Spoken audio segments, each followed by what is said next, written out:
plonger dans le monde impitoyable du trafic de drogue.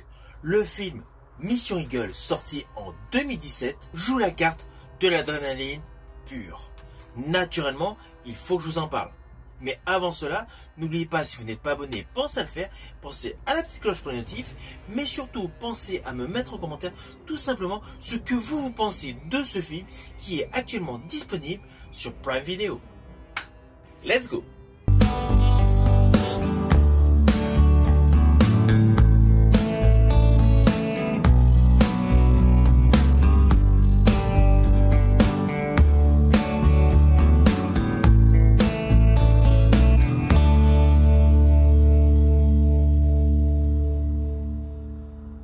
Alors aujourd'hui, j'ai décidé de vous parler de ce film d'action chinois Mission Eagle, sorti en 2017. Film disponible sur Prime Video, mais également par le biais de support physique via DVD ou Blu-ray. Il est réalisé par deux réalisateurs, Alan Mak et Anthony Phun. Ce long métrage s'inscrit totalement dans la tradition du polar hongkongais.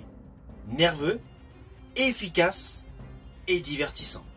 Car in fine, cela regroupe une infiltration, des cascades spectaculaires, des trahisons et des fusillades. Alors pour la petite histoire, l'un des réalisateurs de ce film Mission Eagle, Alan Mak, était l'un des réalisateurs derrière la saga Infernal Affair, où d'ailleurs j'ai présenté une chronique vidéo sur ma chaîne YouTube. Vous pouvez retrouver cette chronique dans la rubrique mettant en vedette l'acteur chinois Andy Lau. De ce fait, Alan Mak est un très bon réalisateur. Forcément, vous devinez, ce film Mission Eagle envoie du lourd. Avec une tension psychologique, des twists et surtout une mise en scène millimétrée. Avec l'histoire suivante.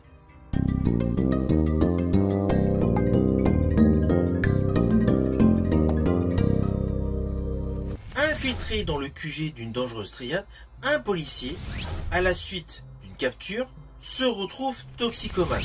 Au fil des semaines et des mois, au cœur de cette triade, il gagne la confiance de Eagle, un baron de la drogue. Et il va découvrir qu'il détient en otage depuis plusieurs années un ancien policier porté disparu. Ainsi, sa mission est de démanteler le trafic et de sauver son ex-coéquipier.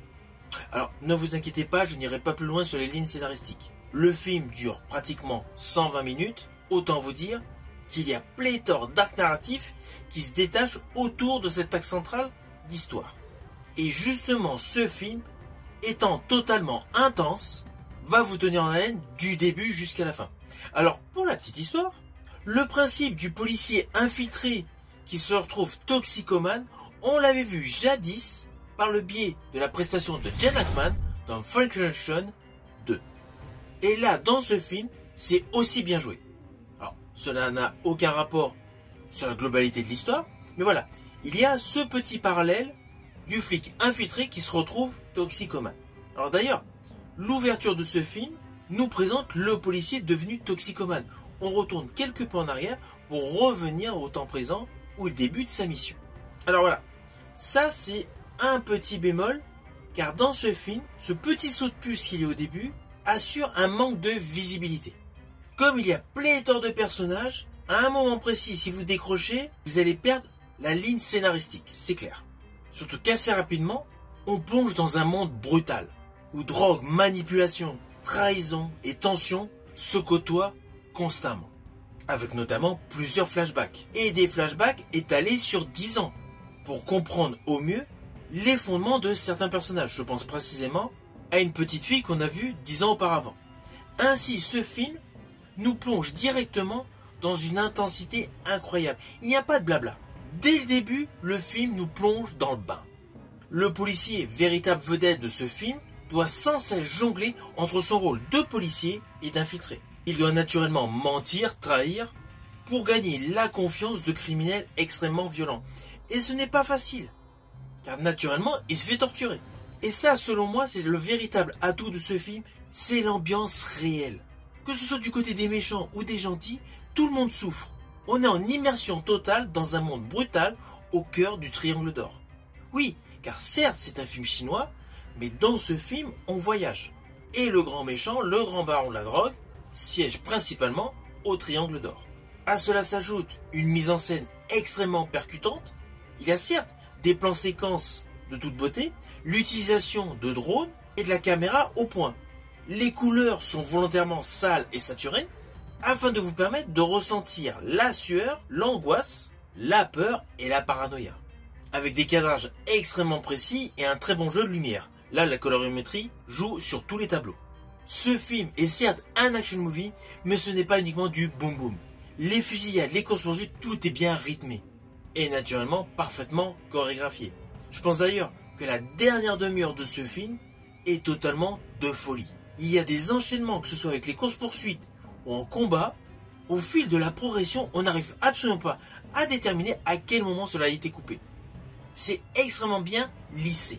Toute la scène finale est extrêmement spectaculaire. Je ne sais pas si vous avez vu Le bûcher des vanités de Brian De Palma, où son intro était assez longue et où nous découvrons donc Bruce Willis qui marchait dans un couloir, voilà, pour arriver dans une grande salle de réception, où on ne pouvait observer aucunement une coupure.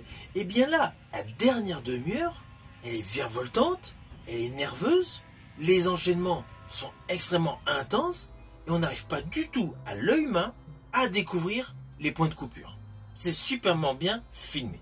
Honnêtement, juste ce final, pour tous les aficionados d'action movie, le film est à voir. Je ne dis pas que c'est le meilleur film d'action, mais juste la dernière demi-heure de ce film, elle est extrêmement spectaculaire et vaut le détour. Car nous avons un chaos total. Hélicoptères, voitures, camions, drogue, combat, gunfight, en fait, il y a tout. Avec en plus des ralentis. Alors oui, naturellement, comme c'est un film extrêmement calibré sur l'action, dans le scénario, il y a quelques faiblesses. Mais ce n'est pas si grave que ça.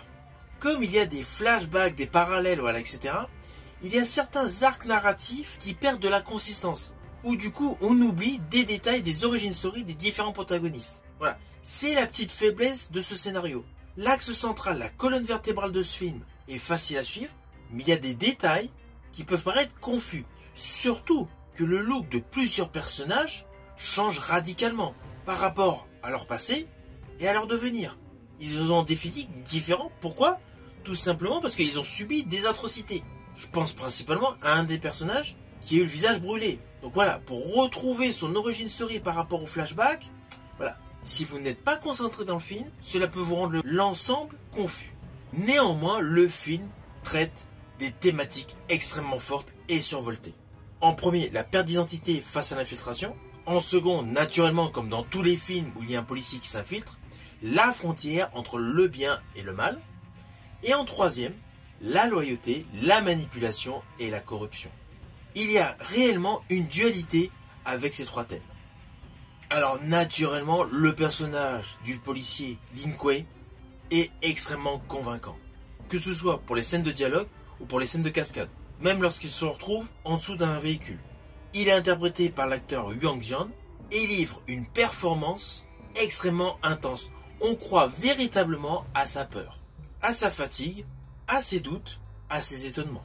On va pas se mentir, il porte véritablement le film à lui tout seul. Alors perso, j'estime que le grand méchant, le baron Eagle, est topissime. Ils auraient pu certes rajouter un côté psychotique, mais son personnage est bien construit. Et surtout, délivre une origin story qui peut donner une raison logique à ce qu'il est devenu. En plus du bon jeu des acteurs, il y a une BO en totale adéquation. Alors les musiques ne sont pas trop fortes, mais elles collent précisément aux scènes d'action, qui sont largement matinées d'effets visuels topissimes. Je pense à un des effets que j'ai particulièrement aimé, la projection d'une balle à travers plusieurs corps. Alors mon verdict sur ce film est clair. C'est un excellent film d'action, extrêmement bien mis en scène et très impressionnant.